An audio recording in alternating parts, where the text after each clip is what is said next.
We would like to go ahead and welcome everybody to our webinar this morning on teen depression. And I'm happy to introduce to you Dr. Scott Poland. Now, Dr. Scott Poland is the co-director for the Suicide and Violence Prevention Office, and he has been a responder to 13 different school shootings, including 2 in California. He is very dedicated to prevention and identifying the lessons that we've learned from these school shootings. He's presented well over 1,000 workshops in every state and numerous foreign countries. He's also served on the President's Roundtable for Youth Violence and has testified before Congress regarding the safety of children. Dr. Poland's name should be familiar to many of you, as he is the author of several of our Teen and Safe Schools and Teen and Safe Colleges online courses dealing with youth suicide prevention. With that, I'd like to welcome Dr. Scott Poland. Thank you very much, Kathy. Indeed, it is my pleasure to have a chance to talk with you today about the important topic of teenage depression. And you know, I did work in schools for 26 years, and unfortunately, much of the work that I have done, I've been involved 1 or 2 days too late. Currently, I'm consulting with 3 different districts around the country that sadly have experienced suicide clusters. But today, we're going to get more preventative as we talk about teen depression. What can we do? What are the resources? What do school personnel need to know? And, you know, if we begin with some of the incidents, and I believe this figure that I've provided you, 5% of teenagers suffer from depression, is probably a very conservative and perhaps even an underestimate. And one of the things that in my review and preparation that I learned is that the vast majority of teenagers that are depressed never get any treatment at all. And that's really frustrating in terms of we have to provide the mental health services and support that they need. And then female teens have twice the depression rate of their male counterparts. And so this is really one of the greatest problems facing our teenagers today. And I think probably most people that are listening would agree that there's a lot of competition and pressure on young people today, maybe even more so than ever before. And I thought it would be good to start with a scenario that probably many of the people listening are familiar with, a scenario like this. Okay, a 14-year-old girl previously had had good grades, but now all of a sudden she's failing a couple of her classes. Her parents, when we talk to them, report that she's isolating herself. She's not interacting with her family much. She tends to sleep a lot. And she had really enjoyed being involved in dance for really many, many years, and she recently dropped out of that activity. And now her English teacher is reporting that some of her writings seem to have themes of sadness and despair. And, you know, as we look at this example, I mean, things that we'd probably immediately be thinking are looking for strengths and protective factors, which are going to be outlined throughout our time together today. But, okay, we know that she previously was a very capable student, so she has quite a lot of intellectual abilities. Those are really, really important. Another important issue would be what kind of support she is currently getting from her family, and how well does she do in social situations, and does she have a lot of friends. And we're going to be talking today about what are called upward and downward spirals. But let's look at some of the things that are really misunderstood about teenagers and depression. Sometimes they're viewed as somehow being weak or not having willpower and follow through. And very commonly, I've heard people describe the question of how do we know what's just typical moodiness that lots of teenagers go through versus what's really depression and sadness. And really when something has gone on for several weeks, that's when we really need to be concerned about it, as opposed to just being a phase that people are going to go through. Unfortunately, there's still a lot of stigma in our society about receiving any kind of mental health treatment. And there's challenges really in all of our communities of making mental health treatment accessible and affordable for teenagers. And sometimes teen depression is viewed exactly like adult depression, but there are some distinct differences that we will be going over today. And the assumption, and we just passed through the holiday times in December, and the assumption that the holidays are a difficult time for teenagers, when in reality, that's more of a factor for adults. And perhaps the greatest concern about teenagers and depression and thoughts of suicide is in the springtime. And then I'd have to honestly say that I've had to really try to be influential to help parents to just read more about medications, be open to getting information, at least talking with your child's physician about some of the possible medical treatments. A number of things have happened that have resulted in many people viewing medications very negatively. We're going to talk today about the black box warning on antidepressants that basically was issued by the Food and Drug Administration. I believe that was in 2004. So how do teenagers differ from adults? Well, there's much more irritability and much more of moodiness. There may, in fact, be sensitivity to criticism. They may have aches and pains that are unexplained, and they may be withdrawing from their normal activities and friends, and they may be hanging out with a totally different crowd than only a few months ago. So let's look at it in terms of a medical model for a moment, the cluster of symptoms. And this is why the literature really is key in emphasizing teenagers that are depressed need to have a complete medical workup so that we make sure that there might not be some, medical issues that are not being identified. And depression, the reality is that it can affect all of us. Depression is linked to families and hereditary issues. And what I always hoped when I was interviewing parents about their child is that they were honest about the issues that have been prevalent in the family with regards for the need for mental health interventions. And certainly I don't claim to be an expert on all the aspects of brain chemistry and parts of the brain, and it's something that we're learning more about all the time, that neurotransmitters, serotonin and norepinephrine definitely play a role.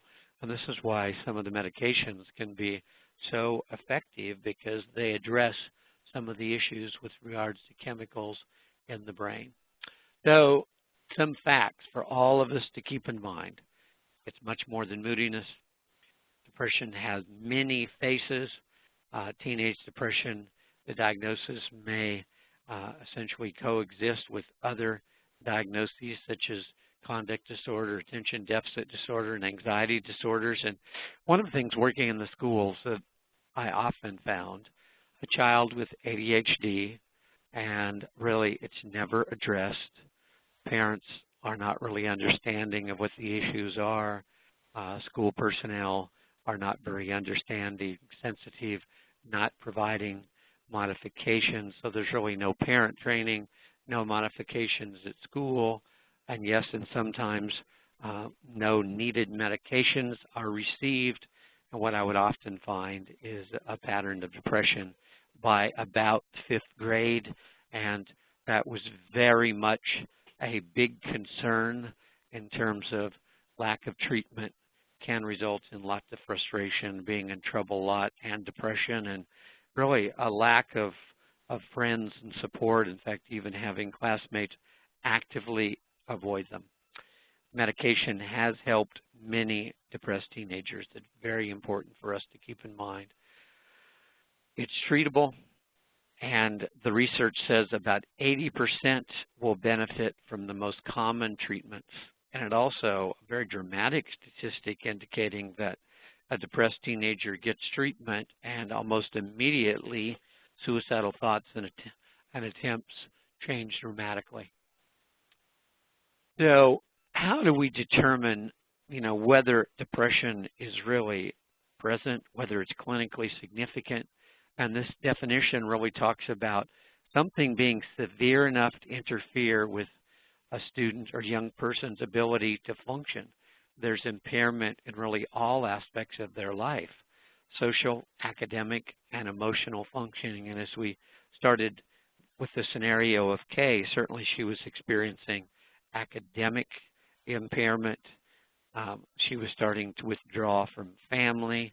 We could probably assume that she was also withdrawing from her friends as well.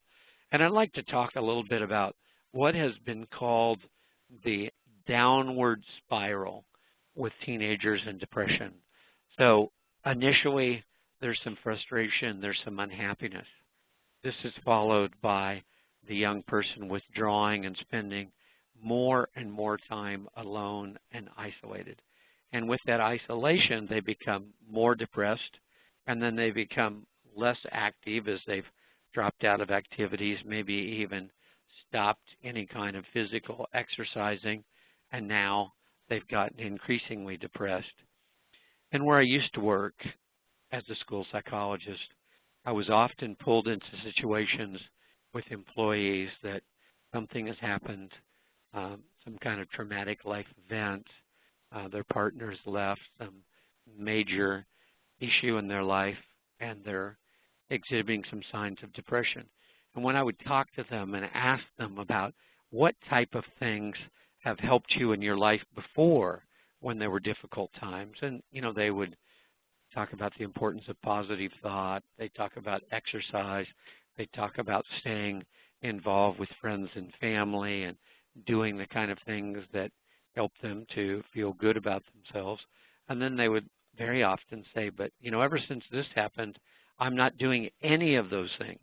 And so in reality, at the time that they need these coping skills and mechanisms really more than ever before, now they have stopped using them.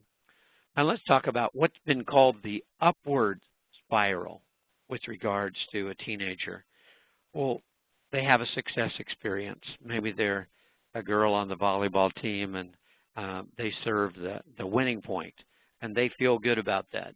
And now they're out with friends and family, and they're celebrating, the fact that their team has won and that they have greatly contributed.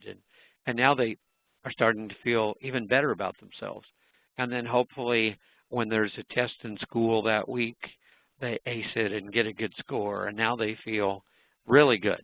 And they're really feeling like they're kind of on top of the world. Well, obviously that's the upward spiral that we would really hope for all of our adolescents. And this slide that we still have up talks about the symptoms and when they've been there for 2 or more weeks. And speaking honestly, I think often parents can be pretty high on denial. It's like they know that their child has a problem, but they don't really want to acknowledge it. If they acknowledge it, then that means we're going to have to do something.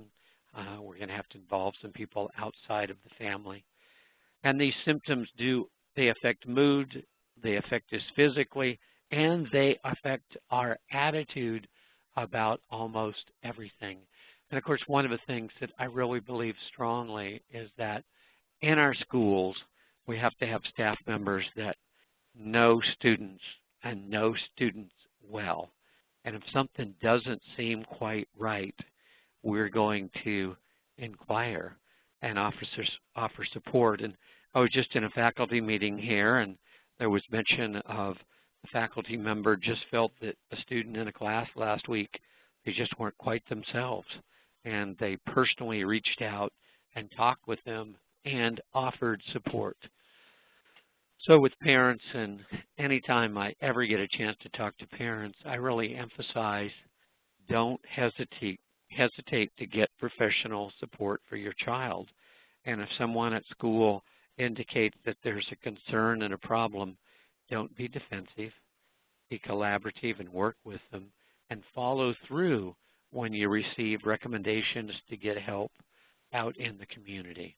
And it's obviously very important that we all know the therapists in our community that are the most effective in working with teenagers that are depressed, that are able to develop a therapeutic alliance, that listen well and try really hard to understand where the teenager is coming from. Those are pretty much indispensable skills for everyone involved in providing therapy. And I know one of the cases, it's a very sad example, but I remember the dad saying to me after his son had died by suicide, I took him to a psychologist. The psychologist said it was just typical teen behavior.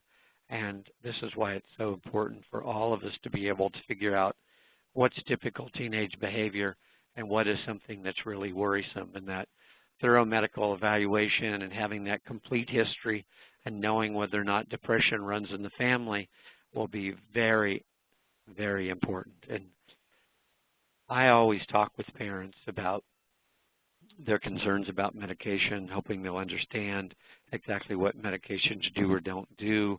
It's important that the teenagers also understand that, and that the student and their parents give the medications time to work.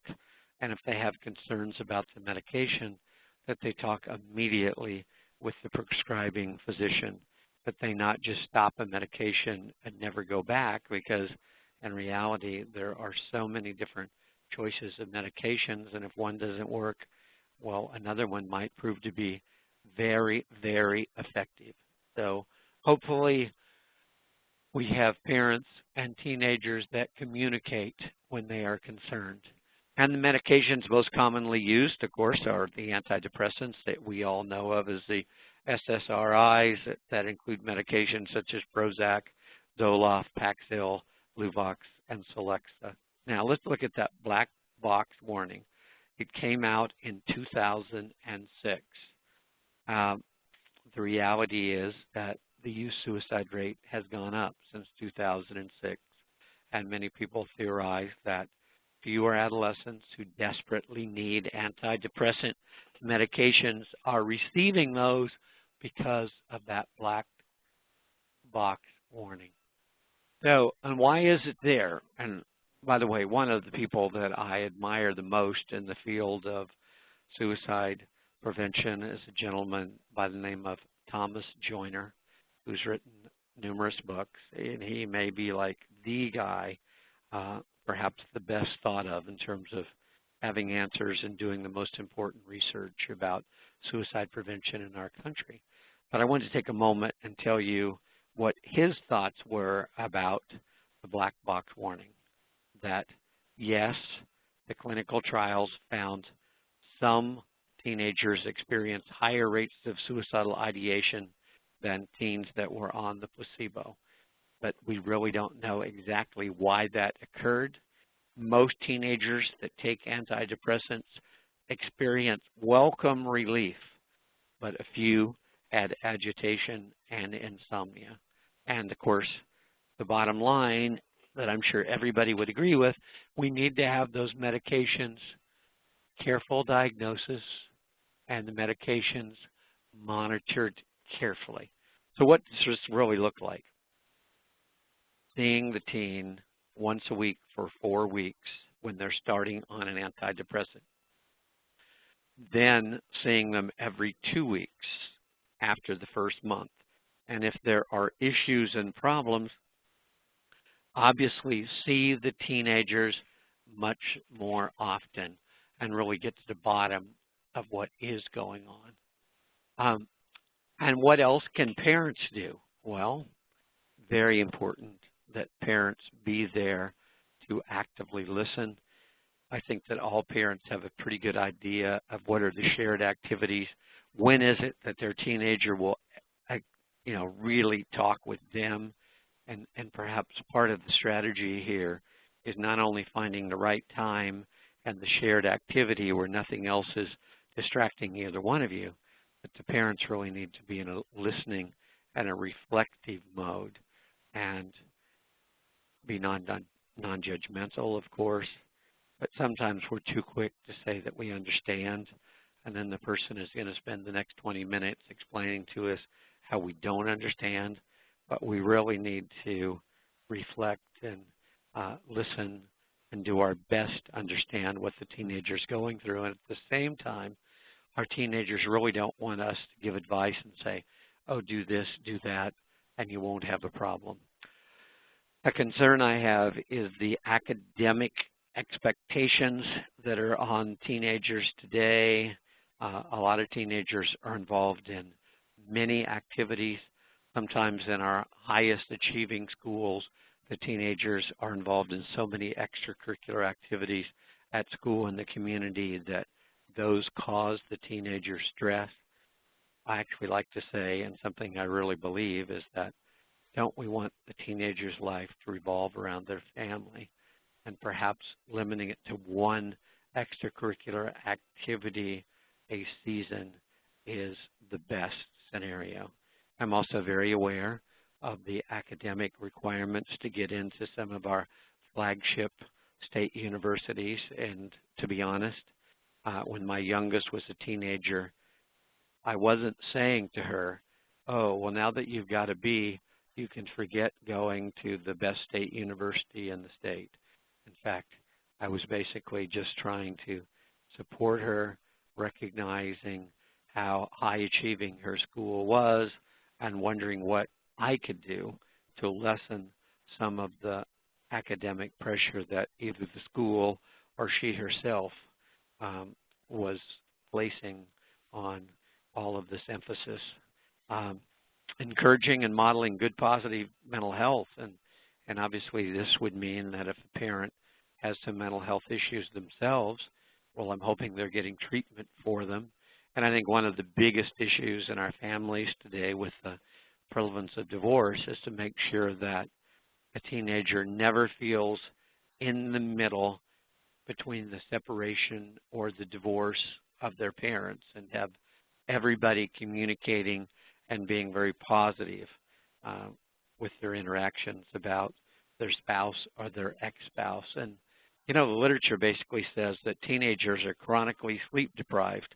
And what that really means is that our schools, our secondary schools, start far too early, and many teenagers stay up far too late. And a lot of this has to do with technology and the cell phone, and I suggest that the charging station should really be in the parent's bedroom. Although I had this conversation with a mom at a presentation in Atlanta a couple months ago, and she said, but what if my daughter's friends needed to talk with her in the middle of the night? My daughter wouldn't be able to answer. And I countered with, well, maybe your daughter's friends should talk to their own parents. Do you really want them waking your daughter up at all hours of the night? So proper rest and nutrition and healthy outlets, especially exercise regularly, is really important for the success of teenagers.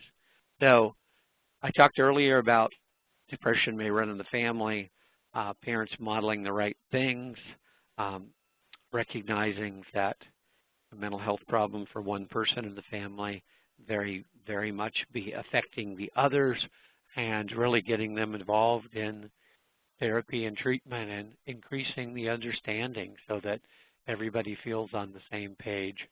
This is especially important when there's been a tragedy that has affected a family. And I know the RAND Corporation says that about 20% of all young people in America have really suffered some kind of traumatic event. Well, the problem in our families may be that everybody is like in a very different place. And the more that everybody is aligned and supporting each other, the better things are going to go.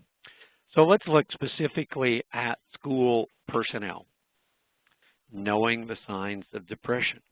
And it would be a very good idea to have an annual in-service in our middle schools and high schools, not only to talk about knowing students well and making sure every student feels like somebody cares whether they showed up today or not, but making sure that everybody knows the warning signs and everybody knows to work as a team. And then we obviously have to have key personnel in our schools, such as nurses, social workers, school psychologists, and counselors that actually have the time to talk to a young person that is distressed and maybe starting on that downward spiral. And then I believe it's very important that we know our resources in the community. We not hesitate to make referrals, although one of the things that's concerned me in my travels around the country is to have a school counselor say, well, we were told never to make a referral.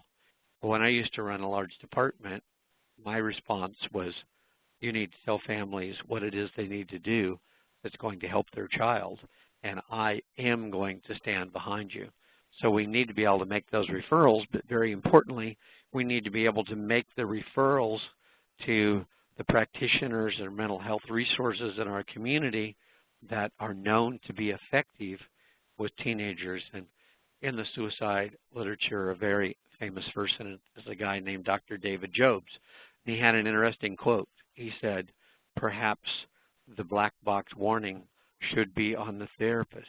So it's really important that we're referring our depressed students to people who have a track record of really being successful in helping them. And I also believe strongly that our conferencing with parents, we need to receive information from parents. We need to understand that they always know the most about their child, and I believe that parents want the best for their child. So a lot of it is our approach and being in a listening and receiving mode first, and then hopefully giving them some information, and then we result in a collaboration or a merger where they're going to follow through and do some of the things we've talked about earlier today that will help their child. And I cannot overemphasize how important it is, I believe, that we be persuasive and that we get the parents to sign a release of information so that we can talk with the private therapist and emphasize that we will keep this information confidential, but we're going to help your child the most if everybody is working together. And I'm involved in a couple legal cases where school personnel are being criticized for really not trying hard enough. Just asking once isn't enough. Let's explain to the parents why that's going to be so helpful. And then what I really hope is that parents will be truthful with us. It's not unusual for a depressed teenager makes a suicide attempt, the school is buzzing with it, they've been hospitalized, they're coming back soon, and the parents are basically saying, oh, she's in the hospital because of having mononucleosis. So how can we get parents to level with us and truly establish a collaborative alliance where we're all working together? Something else that's really important, it has to do with the curriculum. With teenage depression and suicide, we don't want somebody at school to just grab something off the internet, find some short video clip or television program and bring it in and show it. We want this to be something that is carefully developed with input from the support personnel that I previously mentioned. And talking about depression and especially suicide in a classroom today should not be a surprise. This should be something that we are working up to that is linked with many of the issues that young people have, such as risky behaviors and substance abuse, and et cetera. So carefully planned units, and I very much am for talking about it, of course, but it needs to be something that we plan carefully. And I'd like to give a plug out to Gull Lake, Michigan. I was there in the fall. You see, they've had a task force working for about 2 years looking at depression and teenagers. And on that task force are school personnel, of course, but also community personnel, mental health representatives, juvenile court representatives, and parents, all figuring out what we can do together with our task force and planning that is really going to result in our teens getting the support and help they need. So we've touched on some of these symptoms today, but let's go ahead and just take a moment and look at sadness, feelings of hopelessness, irritability, anger, maybe even being outright hostile to school staff or to parents, frequent spells of crying and withdrawing from friends and family, and especially stopping activities that they previously were engaged in that had provided them pleasure and joy. And then we need to be concerned when there are changes in their eating and sleeping habits as well. More symptoms in terms of agitation, statements about feeling worthless, low energy level, stopping doing some of the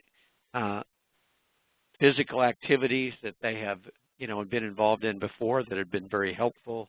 They might be experiencing some drop in grades, failure to complete assignments, concentration problems. They might have seen the nurse frequently, and I do believe that school nurses are wonderful personnel, and we should all be thinking of increasing what I would call the circle of care, which is the teacher, the nurse, the assistant principal, the counselor, all communicating and huddling up and talking about a kid, and then involving the parents and trying to figure out what we can all do to make things better. Also, we need to be alert for a student that previously had really excellent attendance, and now all of a sudden they are not at school regularly. And then if they're doing a project on death, dying, suicide, and we put that together with some of the other symptoms that we have just been looking at, well, we need to be concerned. I still remember the first suicidal poem that I was given one day too late. And I can tell you that the teacher wishes she had just sat down with her and said, "Are these your thoughts? You're not the first person to feel this way. There's help available. I know someone who can help you." So we need to be alert to these signs of depression and hopelessness and thoughts of suicide that may be very evident in their schoolwork. So let's see if there's anything else on this one that they may be making comments about themselves not only being worthless but also being stupid. They might increase their use of drugs and alcohol is a depressant. My life is a series of never-ending problems, and I'm depressed, and I go out and get drunk this weekend, I'm going to get lower than I was before I started drinking. I'd be remiss today not to talk a little bit specifically about suicide and especially the relationship between bullying and suicide. A number of schools are being sued right now, and the parents believe that bullying at school that wasn't addressed was a proximal cause of the suicide death of their child. The Suicide Prevention Resource Center has published a brief on this and basically is saying something that's probably not a surprise. The very kids that are withdrawn, anxious, and depressed are very likely to be the targets of bullying. And the literature, basically, to summarize it in just a sentence, strong association between bullying and suicidal thoughts. And that relationship appears to be the strongest when somebody is actually the victim in some situations and the perpetrator of bullying in other situations. Well, the good news here is, thankfully, the vast majority of the young people that are bullied are not suicidal. However, bullying can really take its toll for years and years with thoughts of worthlessness and depression. And the thing that I like to say is it's not enough for school to have an anti-bullying program. Schools need to have a suicide prevention program as well. And we need to be talking with students that we know are bullied and be looking for signs of depression, hopelessness, worthlessness, and feeling like they're going to be giving up. So we need to be direct in looking at that. I think that's very, very important. And with regard to suicide, of course, the best information we have is really about the high school population. Yet we know the middle school suicide rate has gone up the most. Increasingly, we have elementary age students that are talking about death, dying, and suicide. And we don't really have a nationally accepted protocol or program to help elementary young people, but it's very important they know to get adult help for themselves or their friends. And when somebody is saying something that's really worrisome, gives you that kind of feeling in the pit of your stomach, If you're an elementary student, you need to get adult help right away. So how do we make sure that no one keeps a secret? Everybody knows that this isn't fate, destiny, or inherited. It doesn't have to happen, that we have people that are specially trained. And again, this would have to do with the annual in-service and then looking at the important programs that have been developed at the secondary level and implementing those as well. And of course, the bottom line is, of course, when we know someone in our family is depressed and suicidal, we need to make sure that we don't have lethal means readily accessible. And the number one method of suicide for a young person in our country is still a gun, with hanging number 2. I don't think I really need to belabor the obvious points there.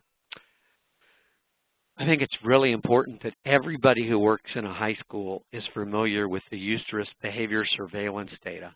And I've only provided you the data for suicide, but just know data is there about drug usage, tobacco usage, getting in fights at school, away from school, risky behaviors, not wearing seat belts, etc., being afraid to come to school. This has been done every 2 years since 1991. And if we just take this data and use a high school of 1,000, what's that really mean? Well, our best data would be 78 kids that walked into the schools this morning. They previously made a suicide attempt. Well, what's really scary, most of the time their parents don't know about it and school staff don't know about it. Who's the most likely to make an attempt tomorrow? That'd be the kid with the previous history. And almost always their friends know about extreme depression and about suicide attempts, and the friends have to know to get adults involved. That's just absolutely critical. A national recommendation for all physicians that, in my opinion, has been largely ignored: every teenager who sees the doctor for any reason should fill out a short questionnaire about signs of depression, energy level, etc.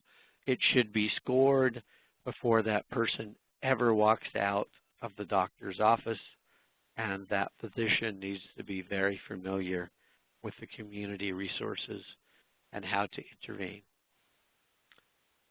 Signs of suicide. And at a conference last week, I talked to several members of the mentalhealthscreening.org is the website. Signs of suicide. ACT is the motto. Acknowledge, care, tell. It's a program 8th through 12th grade. There is a short questionnaire. The kids answer the questions. They turn it over and score it. They know whether or not they need to talk to a mental health professional today. They watch the video that empowers all of us how to get help, models how to get help for our depressed and suicidal classmate. SOS is listed as evidence-based at the Suicide Prevention Resource Center. To be honest, it has not been used in enough schools to date. My experience has been it takes multiple suicides in the same location to be able to overcome the resistance to being more active about suicide prevention. And my greatest hope today is that somebody listening will just visit mentalhealthscreening.org, contact SOS, and investigate this really important program. I believe it's the best thing to come along in early decades because we're reaching the students themselves through the SOS program. I'd be remiss today not to cover the warning signs and very simply writing a note out about suicide, threatening comments, statements about suicide, dramatic symptomatic clues about changes in behavior, giving away our prized possessions, making out a will, being fascinated with death, dying, and suicide, and yes, exposure to suicide, which has happened in a lot of our communities. When a young person dies by suicide, it's like throwing a rock into a pond with the ripple effect in the schools, neighborhoods, and the communities. So there are a couple of really key points, and I hope everybody's thinking about the questions that you have today, because within about the next 5 to 7 minutes, I'm going to wrap up my discussion and see what questions you have.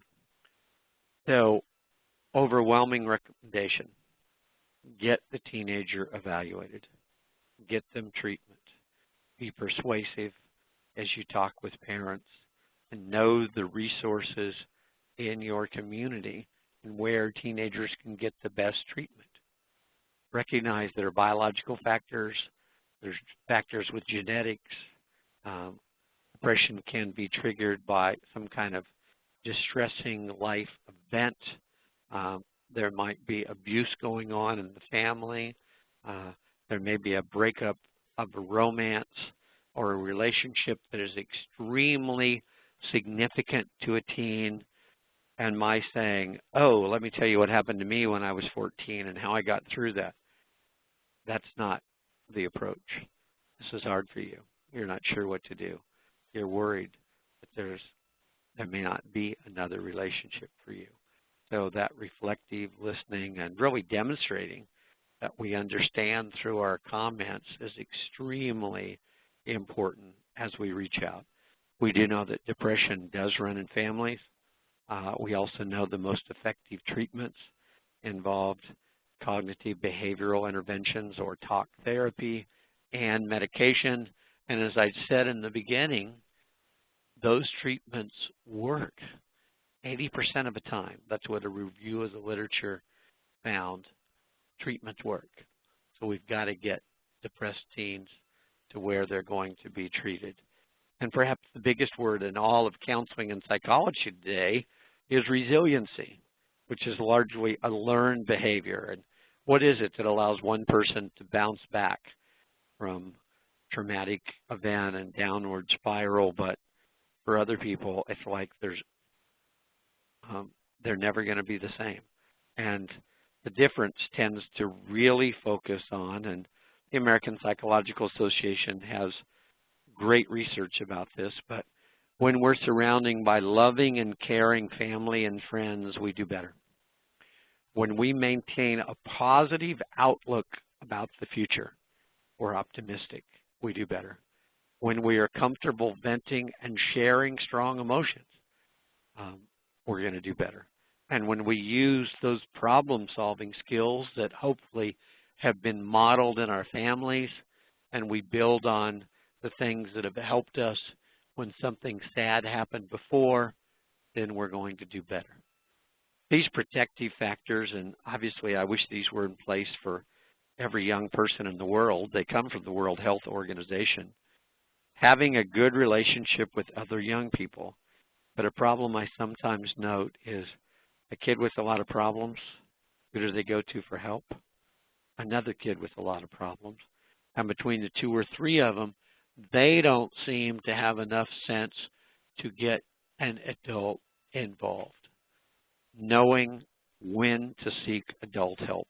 And I'm a really big believer in confidence, friendships, secrets, but when it's life-threatening, when somebody is thinking about giving up, when they're viewing their life as hopeless, it's really important that they know to get adult help. One of the other things that I'd be remiss today not to talk about, social networks. And earlier I talked about the ripple effect with the youth suicide. Well, here's the bottom line. That impact is greater than ever before.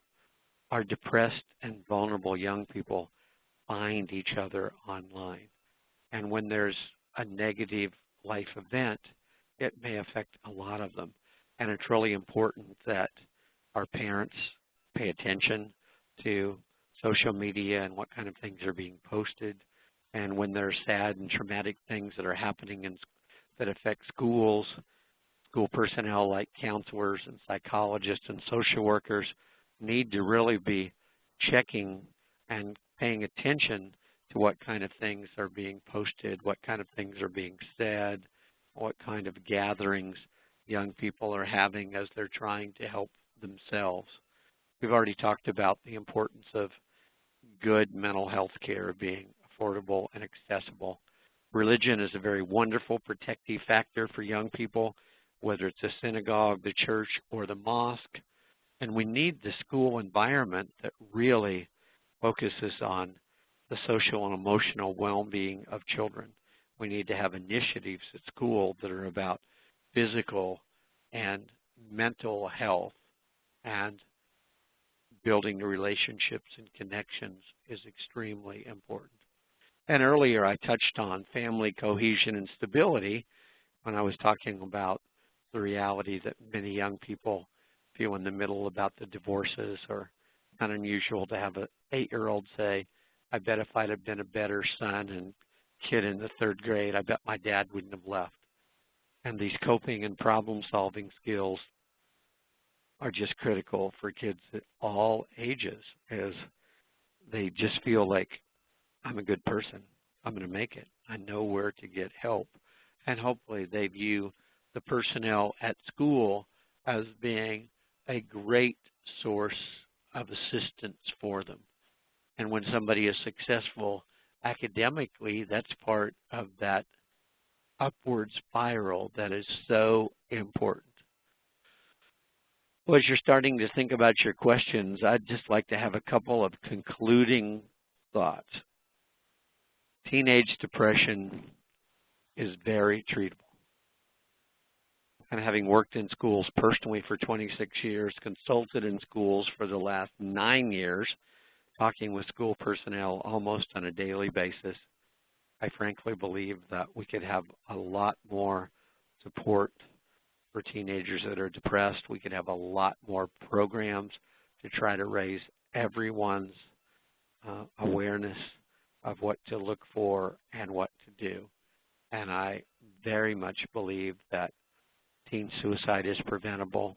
Oh, I know that we couldn't necessarily prevent every youth suicide, but I frankly believe we could easily prevent the majority by training our staff annually, by having policies and procedures, by linking with community resources, by using the best practices when we talk to our students themselves about what to look for, what to do, and having school personnel that are very well trained to intervene with the depressed or suicidal teenager, and that would be able to develop that therapeutic alliance that would really be able to have that caring attitude and a real willingness to help.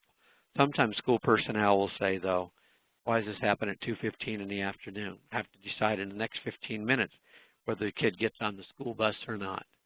And my answer is, you're going to have to keep them with you and need to collaborate and get supervision and help the teenager know how much you care and get a supportive reaction from their parents. Here are a couple of websites I'd like to highlight. I mentioned the Suicide Prevention Resource Center earlier. It's federally funded. I mentioned the SOS program. And where I work, we have the Office of Suicide and Violent Prevention. We completed a 3-year grant that allowed us to develop materials about suicide assessment, suicide awareness, suicide postvention in schools.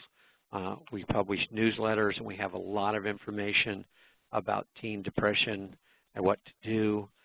Especially a focus is on helping the LGBTQ population, because they often are experiencing a lot of rejection. And by the way, the literature says perhaps the key variable to them really being supported is whether or not they are accepted by their family. So there are some resources that are available to you. And let me go back to Kathy and see what questions maybe have come in. We've got quite a few questions, Dr. Poland. One of them is that you mentioned that kids as young as elementary school age or 5th graders could have thoughts of suicide. You know, so it comes down to, when do you really need to start being aware, looking for, or identifying these students who are at risk? high school may be too late. And I know in California we've cut so much of our budget, and they've cut the number of school counselors, especially at the elementary level. When is it good to start looking for these at-risk kids? Well, I'm very sorry to hear about the budget cuts, because I believe school counselors are just incredibly important in our schools. Most of the concerns and the cases, and I don't want to share with you sad cases, but I have them with kids as young as 9 and 10 years old. But I really do believe that in 4th and 5th grade, we have to have discussions with kids about life-threatening behaviors, and those need to be carefully planned. And really, we must stress getting an adult involved as quickly as possible. And of course, I'd like to think that our teachers would really be aware, you know, at least by 2nd or 3rd grade, of a student who just, you know, doesn't seem to have that joy of life, and the teacher would be working with all relevant school personnel and parents to try to figure out what can we do to relieve some of the stress and help this child to have just more happy and pleasant experiences. What other questions do you have for me, Kathy? Okay, one of them deals with us parents, and what do you do with the frustration where a lot of parents seem to be in denial about the kids actually having a problem? If they're talking to the kids about issues, the cutting and harming themselves, but it's just frustrating when the parents aren't listening. I agree. I recognize that frustration, and I guess really what it's going to take is all of our skills to make sure that we don't in any way, verbally or non-verbally, try to convey that we think the parents are part of the problem. I like to start by getting the parents to talk about the things they really love and enjoy about their child, and then I want to get them talking about what are the issues that they are concerned about, and try to figure out a way that whatever information I'm going to share can be received well and can be collaborative. And sometimes, you know, the first communication or conference may not achieve what we want it to achieve, and we may have to give them some time to mull over and hopefully seek out a little information, and we can provide them some ideas about where to go to read up a little more on this, and then meet with them again. You know, the bottom line is, in the most extreme situations, we have to say, well, if you won't follow through with any of these suggestions, I'm going to have to talk with Protective Services about whether or not they want to get involved. And that's the last resort here, but let's talk about what really needs to happen. And of course, as I said, that's going to be the last thing I'm going to try to do. I'm going to try to use all of my interpersonal persuasive skills and knowledge to hopefully get a better reaction from them. And I just took a call yesterday of a, you know, teenager in Texas died by suicide, leaving behind his 16-year-old twin brother. His counselor has been to the house 4 times. The parents aren't really seeing the obvious impact this is going to have on the surviving twin. They live in a rural area of Texas. The surviving brother is exhibiting signs of depression, and, you know, it can sometimes be a very difficult thing, but we can't give up. We have to keep checking, calling, and trying to figure out another way to reach them. All right, we've got a question about students who go around bragging to their friends about self-harm and making comments about wanting to hurt themselves. When you talk to them, the counselors or teachers talk to them, they just minimize it and say, oh, I'm just messing around. What are some tips do you have about talking to these students about this kind of thing? All right. Well, a lot of things we've already talked about in terms of the willingness to help, the concern, the caring. And I should have mentioned earlier on the website where I work at Nova Southeastern University, there's a program that I developed for the state of Florida where I interview 2 young women who speak very eloquently about their struggle with self-injury. I also know that we have done programs at Kenan about self-injury. And it's just really important that we get to the bottom of what's going on. Hopefully the young people will be honest with us, and they may actually be just fooling around with it, but potentially cutting in particular can be addictive. And if they do it enough times, then we're going to have to help them learn some other substitute behaviors that to get them through, you know, the difficult precipitating events that cause them to have the urge to cut. And we need to get them involved in counseling and therapy to get at the underlying causes. So it's a challenge. I do think that many young people are pretty adept at hiding self-injurious behavior, but sometimes I wonder, how can the parents not realize all the bandages that are being used, or how can they not react when they find bloody tissue in the wastebasket, you know, every few days? But it's a great challenge, and I would encourage anybody listening to view the video that we did for the state of Florida about self-injury, because there's many misperceptions about that behavior. Excellent. We've got two more questions. One of them is, what happens when a teenager refuses to take his medication?